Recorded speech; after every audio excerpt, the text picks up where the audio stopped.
Hey guys, I don't do a whole lot of videos, but lately I have been enjoying making little videos about my Louis Vuitton pieces. And so I thought I'd pop in and do a video about buying pre-loved. It's something a year ago I thought I would never do, but I wanted to share my experience in case anyone out there is thinking about buying pre-loved, but on the fence, still doing research, trying to decide if it's something you want to do. So I just wanted to share my experience, and maybe that might help you decide one way or another if it's a leap you want to take. It's a scary thing because there are a lot of counterfeits. I think Louis Vuitton is one of the most counterfeited brands out there.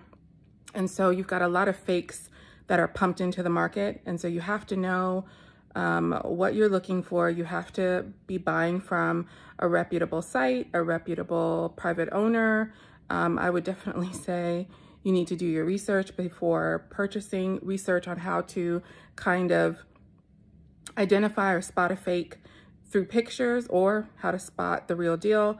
And I know it seems like a lot just for a bag, but if that's your thing, which it's mine, then it's something that's important to you. And, you know, people do lots of different collecting. People collect Star Wars, you know, vintage items, Star Wars things, whatever floats your boat, whatever's your jam.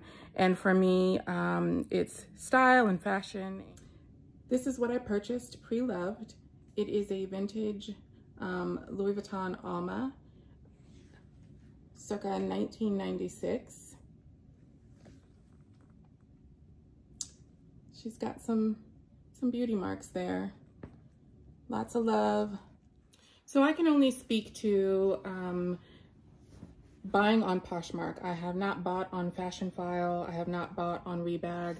I did check those locations out, or those sites out, I should say, but I already am a Poshmark seller, so I ended up making my purchase on Poshmark. And how it kind of began was I bought my first Louis Vuitton in 2012, and I bought the Neverfull PM. And I really wanted the GM. I can't remember why I ended up going with the PM. The price difference is really not that much. And back then, my Neverfull was, I think, $1,200. And so I think the next size up might have been, I don't know, $1,250 or $1,350. I can't remember. But bottom line is, I did not love my purchase. I should have got what I originally wanted. And I ended up having that Neverfull PM for 5 years, using it very few times, usually just on vacation. And then during this pandemic, when you're sitting around looking at things and you're like, I'm sick of looking at this, you decide, what can I do to get rid of it? And for me, I started selling things on Poshmark. So I was really hesitant to sell on Poshmark. I was scared to be scammed. I was scared of lots of things, but I took the plunge finally because the bag was sitting around doing nothing. And the good thing is, items that are over $500, they are sent to Poshmark headquarters. They verify that they are legit, that they are authentic, and then they send them to your seller. So when I sold my item, first of all, I wish I would have known that I could have sold it for closer to what it retails for. I didn't do a whole lot of research. I did check how much it was, the retail price was at the moment, which was, I think, $1,560 or $1,540. And so I sold mine exactly for $500 less. And that's what I thought was fair. But once I got into the pre-loved community and the pre-loved market a little more, I realized that honestly, people are selling their pre-loved items for maybe $100 to $200 less than retail. And sometimes they're actually selling them for the retail amount or more. And the reason that is because either, supply and demand, either there's not enough new ones to purchase, so the only way to get it is pre-loved because it's been discontinued, or they just don't have any inventory at the moment, or it's just a hot item that maybe, it's accessible in one area but not accessible in the area that maybe someone else is living in, so they can sell it for what it is going for in the store, or maybe even more. I personally would. So let me tell you, on Poshmark, what I made sure I did before I bought this is I looked at all the almas I could find, since that's what I was interested in, was this alma.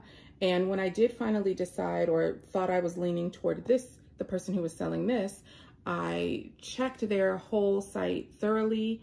I checked to see had they sold this item before, and they had. I checked to see the price point they had been selling them at. I looked at their love notes to see what people were saying, and I want to see lots of love notes, and I want to see lots of people saying you are a great seller and that your product is as described and is authentic. The other thing I did was I took a look at every single picture that was available, and I scrutinized it. I made them, you know, bigger, and wanted to see everything that I could possibly see through the pictures, which, you know, you can only see so much, but I wanted to see everything that I could. And then I engaged the seller. I sent her I bundled the item, and then I sent her a private note asking, are there any odors? Are there any, is there any stains or damage that's not pictured, or maybe that you think you've pictured but maybe isn't coming through the pictures very well? Can you call that out? I don't think I asked were they the original owner, because I feel like based on the page I could tell that they likely were not, just because they have so much Louis Vuitton, so many Louis Vuitton pieces, I mean tons, and so many people. There were 100+ love notes, so tons of people had purchased from this seller. I have no idea how she is able to acquire so many. I just don't know how people do it, but she has tons and tons of items, and tons of people had previously bought this piece from her and loved it. So that made me feel comfortable. I will say that although the item goes to Poshmark to authenticate, I don't know how much confidence I have in their authentication process. I'll be completely honest. I'd seen other videos that people posted saying their item had been supposedly authenticated through Poshmark, but then only to find out later that it wasn't, that it was a fake. And, you know, there are lots of good fakes out here on the market, so it can be tough to tell. But I again did my research, and I'm no expert. I don't even want to try to start speaking to all the details of what you can look for, but I do know that there should be 4 stitches here and 5 stitches here. I know that on the Louis Vuitton, you know, it should be the circle for the O should be a circle and not an oval. There should be, you know, a date code inside. And here's the thing though about date codes, people can fake those too. Oh, I've got this guy in here. But the date code is actually there. And so I knew to be looking for that, especially one that was made in '96. It should have a date code. You know, currently they're not really doing date codes in some of the newer pieces as of April. So I do have some newer pieces that don't have a date code. But for this piece, it should definitely have a date code. So, you know, I engaged the seller. I asked lots of questions, and I scrutinized the pictures, and I scrutinized the page and their previous sales and what their other buyers had to say, and I felt comfortable, and so I made the leap and purchased vintage, and I'm really happy that I did. I also, this key and this luggage tag did not come with this purse. I also bought the luggage tag on Poshmark. I did all the same things that I just said I did for this purchase for this person's page.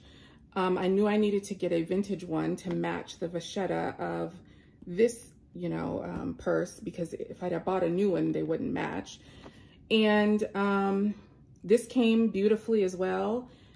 The seller happens to have tons of these. Again, I don't know how she comes by them. I'm sure people have their secrets or have their ways. I have no idea, but this was, you know, beautiful. It matches really well. It didn't have to be perfect. It just had to be in the same vicinity or arena as this vachetta, which is aged. And I don't mind some of this. I actually think that the older pieces have a better canvas, coated canvas, and even better vachetta. They don't seem to patina as much And I don't know if that's just because I have been able to find pieces where people took really good care of them, or if there's just a difference in the material. I don't know. But I went to the Louis Vuitton store and bought the key, the padlocking key. So this is new, and that was only like $30. And I'm in Ohio, so I'm not sure if this is different prices, different places, but for me it was $30. And so I just thought it would be a nice addition. I don't like the key on the actual zippers because it's kind of heavy, and I don't know. For me, I just don't like how it looks and how it wears. So I put it here. But I will say this one last thing, and my thoughts are everywhere. I took this into the local Louis Vuitton store to see if they would authenticate it. And before I did, I had saw enough videos that said Louis Vuitton does not, by policy, they do not, you can't walk into the store and say, hey, is this real? And they will give you an answer. They don't do that. So what you have to do, or what I did, was I went in and said, I think the zipper might need some attention and some repair. Even though I didn't think it did, I still, that's kind of the pretense I went in under. And I knew that they would then look at it, and I could kind of gauge from their reaction whether this was real or not. And that was what was going to really put me at that final stage of peace once I got it, even though Poshmark had authenticated it. But it wasn't just a regular client advisor. It was like a specialist who came out and took a look at this and said, let me show you how to make the zipper more smooth. And he commented on this being a beautiful piece, and that I had asked, like, could I clean some of this? And he said, no, this is a really good patina. It's not going to patina much more than this. He said I could tell that by the shine. So he made lots of comments that led me to believe that he was viewing this as an authentic piece, which made me feel better about it. And he did say that I could take this in or send it out to get the zipper repaired, but he said I just didn't really need to. He ran some, I think it was wax paper along the zipper, and he said, see how much, you know, smoother that runs. And so I was happy. So I'm actually really happy with this purchase. I'm glad that I bought it pre-loved, because I don't have to worry as much about the vachetta. You know, when you buy it new, it's almost white. I mean, it's so light. And I know that a lot of people don't like that vachetta process, but I actually do, as long as it doesn't get too brown. To me, this kind of like honey caramely color is what I'm looking for it to be. I don't want it to be, I've seen the ones that are pre-loved that are like dark brown. I don't care for that look. This actually suits me perfectly. And so to find pieces that match and that came in the color that I wanted, or the patina stage that I wanted, was just an awesome find. It was a, you know, I say it was a great experience. She shipped it the next day. Poshmark authenticated, they shipped it to me. It didn't have a lot of flair in the packaging. It just came stuffed. And oh, I should mention that when I went to the store, they offered me, and I purchased at that store a lot, but I would hope that they would offer this to anyone. They offered me this dust bag, which was really nice, and that's how I store it. And I try to make sure that these handles are up and they're not folded over and pushing in or pushing over. So I kind of, you know, cross them like that so they stay up. And then they offered me this bag because I think I brought it in a Coach bag. I had a Louis Vuitton bag to go in there with, but I don't like to draw a whole lot of attention to what I'm carrying, so I just went in with a Coach bag. But I don't know that they insisted, but they gave this, you know, to me to walk out with, which was fine. So now I have something to kind of store it in. I'm sure if I would have asked for a box, they would have given it to me, but I didn't, because I didn't think I would use the box, because I don't store my items in a box because it dries them out. So this was, you know, nice enough. This is just something a scarf I had from J. Crew, and I just tied it on just to add a little something. I like to make my pieces look kind of, give them my personality so they don't look like everyone else's pieces. That's just kind of my thing. I want it to look like Venetia, and not like, oh, she just has what everybody else has. So, yep, that's my experience. Hopefully, you know, that's helpful. I know this is probably a longer video. I don't like to watch longer videos, so I apologize for that.